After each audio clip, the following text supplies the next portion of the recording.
Today in our brain tanning buckskin series, we're going to start preparing a hide to be tanned. If the wind kicks up a little bit and it's difficult to hear, I'm sorry, but it's springtime in New Mexico and I've been soaking a hide, and now that I've started preparing this, we really can't wait for the wind to die down, so I hope that you can hear me. There's different ways of doing this. The first step in this is that you have to take any kind of flesh or fat off of your hide, and frankly after that you can go ahead and dry it, and as long as bugs stay out of the hair, it'll keep indefinitely.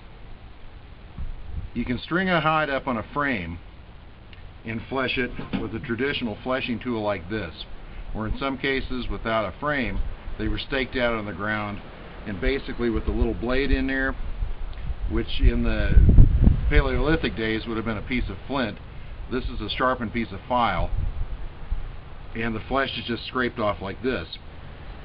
The way we're going to do it is a little bit faster. We're going to throw it over a beam and use some different tools to actually scrape the flesh off and make gravity work for us a little bit. We're going to try some of this with basically it's just a split piece of pine, but it has a fairly sharp edge on it that we should be able to get underneath some of that flesh and that membrane and scrape it off this way. If that fails, I have a fairly dull draw knife here, and we'll scrape it with that. You don't want it too sharp, or if you're not paying attention, you can actually cut through your hide. Also, when you're doing this, always make sure you have some kind of a knife, because there'll be little pieces that you want to trim off, and you need a knife for that. Let's go ahead and get started fleshing. Inside of our rain barrel here, I have the deer hide that we're going to wind up fleshing out and tanning. When I pull this out of here, there's a couple things I want to mention about selecting the right deer hides and how to store them and take care of them before you use them. But I soak these to make sure that any blood, any kind of salt that may be on there is rinsed out, and it tends to loosen up the hide a little bit for fleshing it. Let's go ahead and pull this out. And there's the flesh side. I'm going to lay it out and I'll show you some of the issues with this very hide.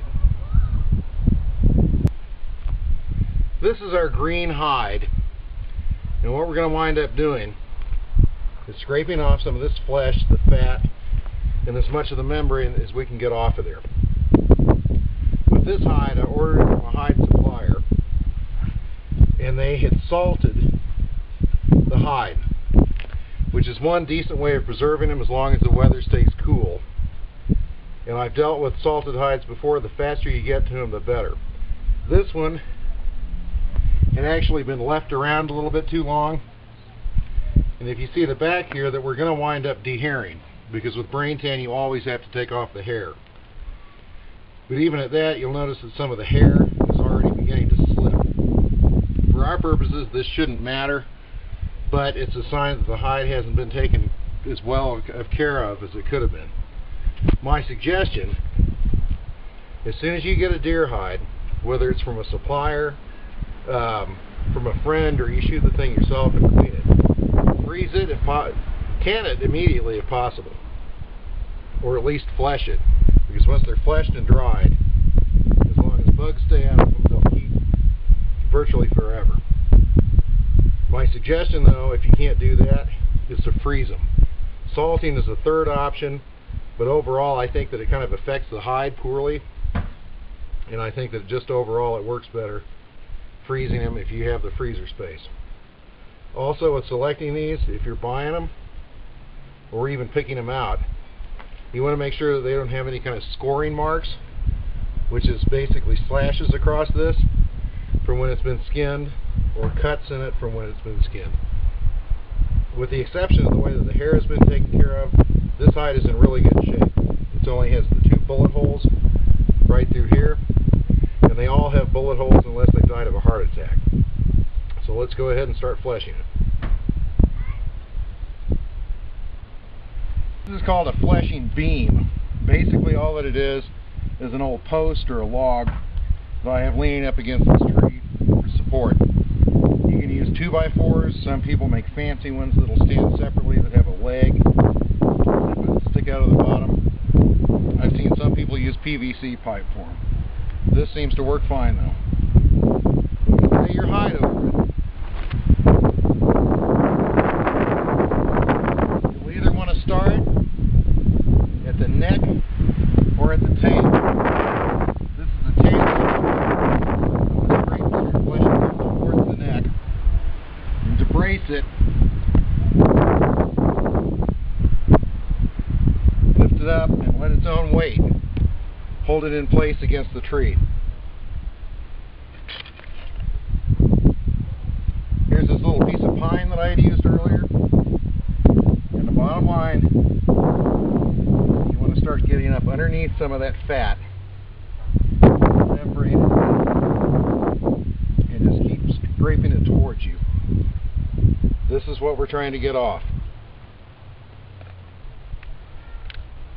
With using a draw knife, you got to be a little bit more careful not to cut it. But that can get underneath some of that a little bit even better.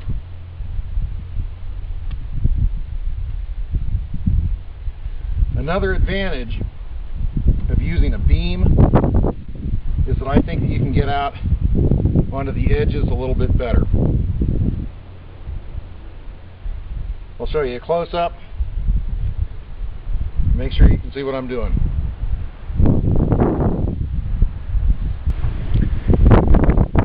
You can see here, here's a layer of this meat and fat.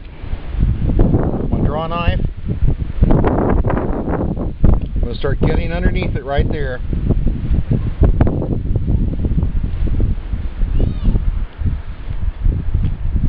And just keep pulling at it until we have it all the way off of there.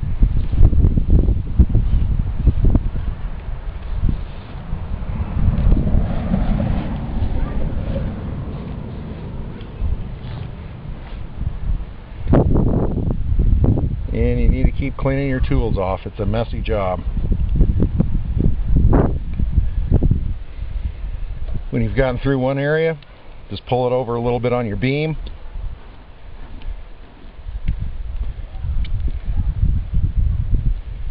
And keep cleaning.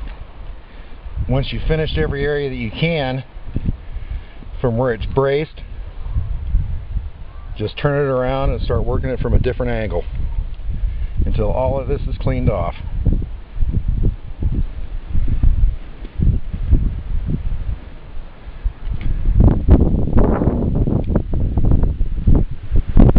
And then work all the way down to the edges.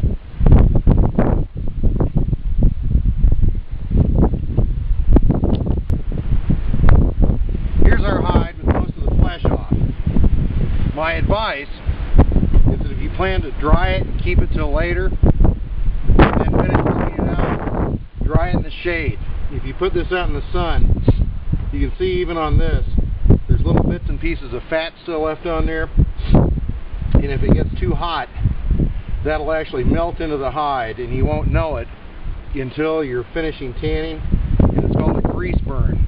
And what it'll do is it's rotting out the hide. And it'll basically look like a shotgun instead of hit a certain area of it wherever the fat was. But we have most of the flesh and fat off of this. There's little bits and pieces left. There's a trick that I'll show you to make sure that all the rest of that is off